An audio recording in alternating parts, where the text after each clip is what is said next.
Halo semuanya, selamat datang di Podcast Bridges, tempat kita ngobrol santai, tapi bermakna, bareng aku, Brandon. Dan aku, Bagas. Hari ini, kita bakal bahas sesuatu yang sering banget jadi sumber masalah di media sosial, lingkungan sekolah, bahkan grup WhatsApp keluarga nih, yaitu fanatisme dan hoak. Kita akan masuk ke tema kita dulu. Kita akan kenalin tema kita hari ini adalah fanatisme dan hoaks, bom waktu di kalangan muda. Bener banget. Dan untuk ngobrol lebih dalam, kita sudah kedatangan dua narasumber spesial. Pertama, ada Suara yang dikenal sebagai aktivisnya Harapan dan Grace sebagai sepupu jauhnya Suara. Hai semua. Yang pernah nggak sih merasa agama kalian direndahkan? Untungnya belum pernah karena aku sama teman-teman sulit banget. Jujur, kalau aku sih pernah ya, dan terjadi baru-baru ini. Kalau mau, kamu bisa sharing ceritanya ke kita, Grace. Oke, intinya aku tuh sering up SG dan kebanyakan isinya konten tentang kegiatan selama aku di gereja. Masa ada yang bilang, Grace, kamu tuh serajin banget deh, padahal di sekolah aja masih buat dosa. Terus beberapa teman aku juga ada yang percaya. Wah, turut prihatin ya Grace. Emangnya edukasi tentang toleransi masih minim banget saat ini. Oke deh, pembahasan kali ini berkaitan banget dengan cerita kamu Grace. Semoga di podcast ini kita bisa lebih saling menumbuhkan rasa persaudaraan ya, apalagi antar agama gini. Kita mulai dari dasar dulu deh. Menurut kalian, fanatisme dan hoaks itu punya hubungan apa? Punya banget. Fanatisme bikin orang menutup diri dari pendapat lain, sementara hoax memanfaatkan penutupan itu. Orang yang fanatik biasanya mudah percaya hoax yang sesuai dengan keyakinan atau kelompoknya. Ibaratnya fanatisme itu bensin dan hoaks itu pemantiknya ya. Betul, tinggal dikasih sedikit provokasi langsung meledak. Oke deh, sekarang kita bakal masuk ke sesi kedua. Contoh di kehidupan remaja. Chris, gimana fenomena ini di lingkungan sekolah? Cukup nyata, ada teman aku yang selalu percaya info dari medsos tanpa cek dulu.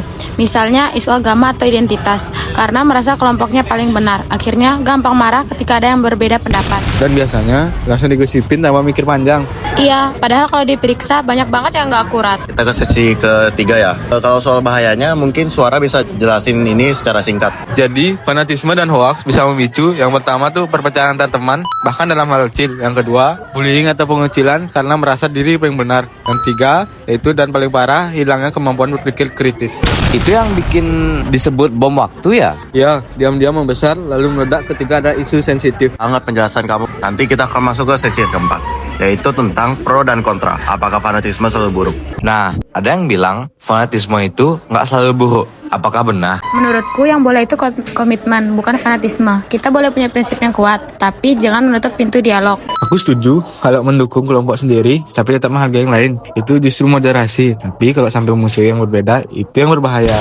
Oke, kita sudah masuk ke poin yang paling terakhir. Poin kelima, yaitu tentangnya solusi dengan pesan moral. Oke, sekarang yang paling penting, solusinya kayak gimana? Pertama, cek fakta dulu sebelum share. Banyak situs resmi buat itu. Kedua, latihan berpikir kritis. Jangan percaya hanya karena sesuai selera. Dari sisi moderasi, solusinya ada 3. Yang pertama, dengarkan pendapat berbeda tanpa langsung marah. Yang kedua, diskusi dulu sebelum menilai. Dan yang terakhir, bangun lingkungan sekolah atau pertemanan yang aman untuk beda pendapat. Obrolan kita panjang tapi insightful banget nih. Kita belajar bahwa fanatisme dan hoaks bukan cuma masalah sosial, tapi masalah karakter dan cara berpikir. Benar, dan moderasi bukan berarti lemah, tapi kuat karena mampu menahan diri, mendengarkan, dan memahami. Perbedaan itu hal biasa. Hoax dan fanatisme hanya memperuncing kalau kita nggak bijak. Jadi, sebelum percaya atau marah, cek dulu.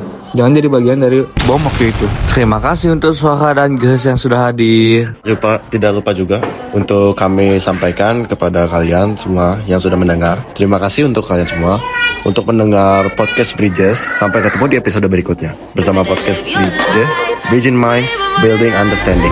Bye.